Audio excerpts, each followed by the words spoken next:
Hello and welcome back to this, our fourth review of cars from the Scalextric catalogues in the 1990s.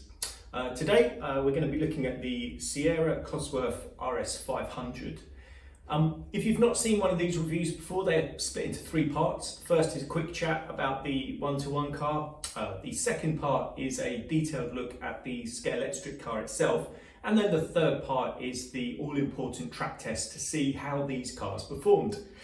If you're interested in why we do these reviews, rather than me do this at the beginning of every one of these reviews, there's an introduction. I'll have a link to that video in the description. And also, when we race these cars or when we're driving around the track, we always pre-treat the tyres, and there's a description of exactly how we do that in the description, a link to a video to show you what we do. So the RS500, the Texaco RS500 Sierra, was part of the Ford Group A franchise. Initially there were 5,000 RS500s created, although with this particular car, the Texaco RS500, there were only 6 of these. This was created by a chap called Eggenberger, and it was a Group A machine. There was a slight difference in this particular car compared to the others, in that we have a rear wing, which we'll look at a bit more detail in a minute, that's below this rear spoiler, and we also have a front wing as well. This actual car, the Texaco number 6 that Sierra modelled this on, this competed in the 1987 Bathurst 1000 and was driven by the British driver Steve Soper. However, the car itself competed in the 1987 World Touring Car Championship, where it came second place, due in part to being disqualified at Bathurst for a couple of infringements. It also came second in the 1988 European Touring Car Championship. It claimed a first place in the 1988 DTM Championship and indeed a first in the Spa 24-hour in 1989. So as with all things from Scalextric, a car with a great pedigree, and again, I think we saw it with the Audi, the British touring car Audi.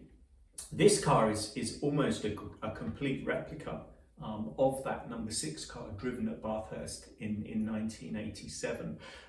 But within the catalogue, within the Scalextric catalogue, there's no mention of any license agreement or created on behalf of Ford or anything like that. So again, just as we saw with the Audi, pretty much a replica, although it doesn't appear to be a fully licensed model.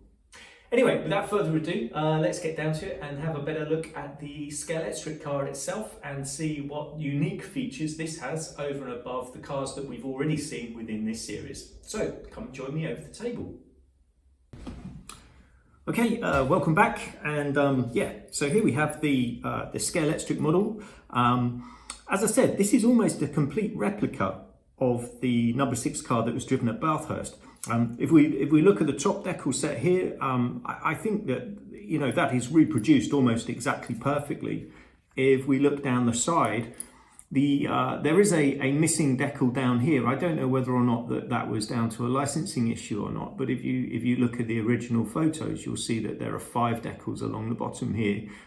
That said, the Priele, the Ford, the Texaco, everything else is in keeping exactly with that car itself.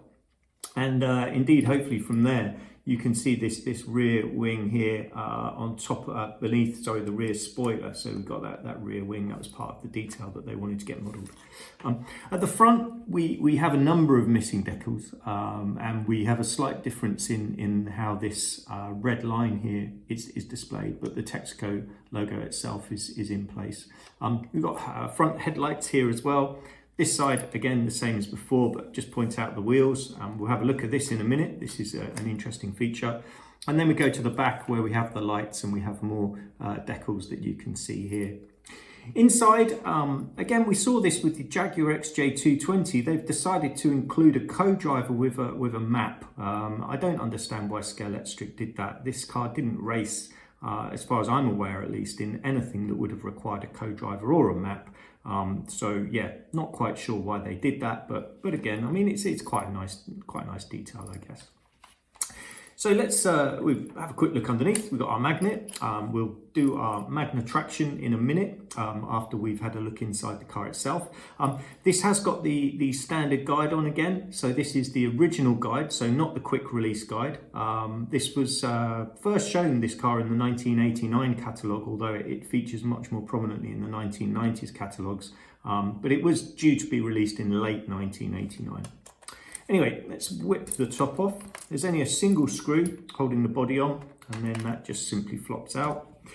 In here, we have our clipped-in cockpit, and we have our rear lights are in, but the front lights are just holes, as you can see here. And then we have this gap here, which is where we attach our chassis. So the chassis itself is attached here. So inside it looks fairly familiar in that we've got the board. We only have brake lights, we don't have running lights. We've seen this before with these two capacitors.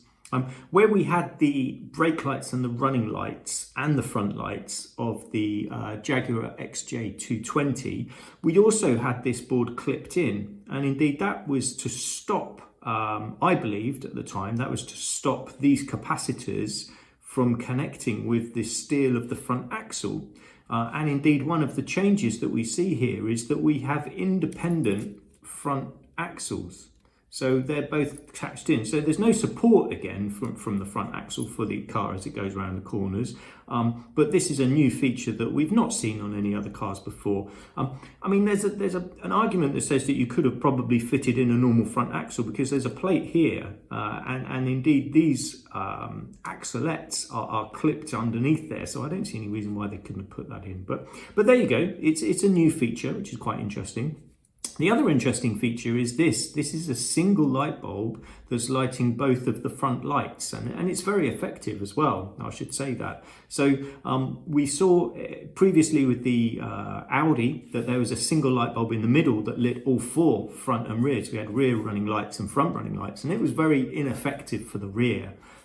But we've seen with our Jaguar XJR8, or I call it XJR9, we've seen with that one, we have two bulbs at the front, lit, these similar bulbs, two bulbs at the front, and then we have the brake lights. So in this car, we have a single bulb at the front, same bulb as you would get in the Jaguar XJR9.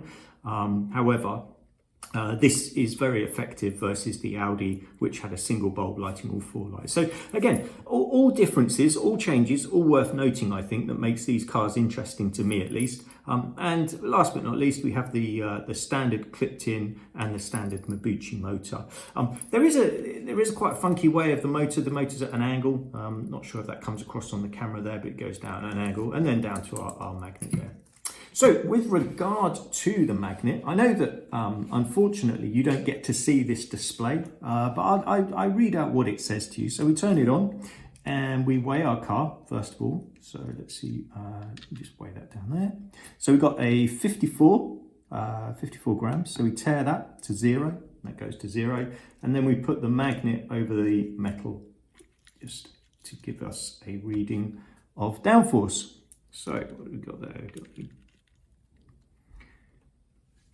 So I've got 19.2, 19.3 grams on there. We'll call that the 15 to 20 gram range. Very similar to our Jaguar XJR9, I believe. A little bit less than our Audi.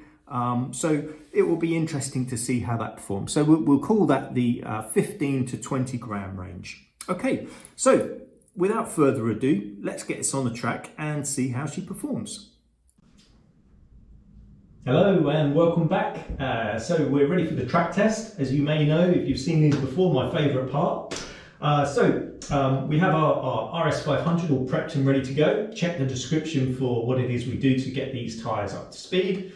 We have our previous runners. They're split into the car name, the magnetic downforce, and then the lap time that we got for that particular car. So without further ado, let's see how our Sierra RS500 performs. So we've got a lap timing system that will call out the laps as I go around, so you can hear them. It's 5 laps, and we'll just not be driving as fast as we can, but we just want to get 5 clean laps. So let's go. You'll probably be able to see the lights, not the rear lights, but they are there. But those front lights are nice and bright, as I said earlier in our description.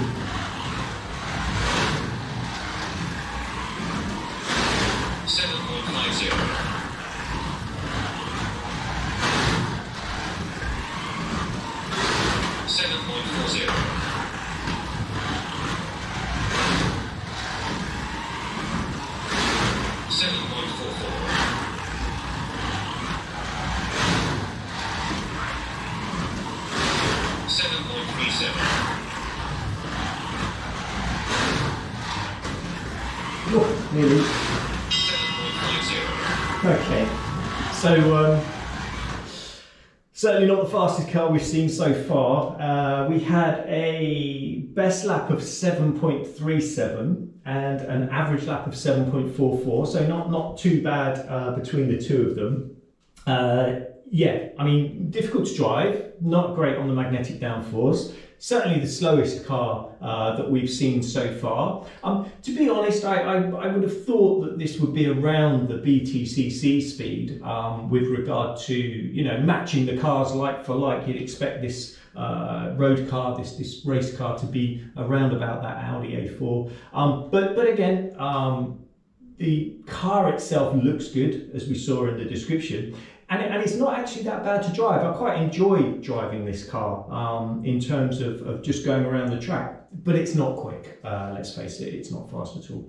But anyway, I hope you enjoyed that. If you like this sort of thing and you want to see the conclusion, we've got another 2 cars to go. We've got a DTM car, German touring car, and we've also got a Formula 1 car as well. So, you know, just to wrap up this series of 1990s cars. So if you want to see more of that, please subscribe, please like, and we will let you know as and when we release the next version. But for now, thank you very much. Hope you enjoyed it.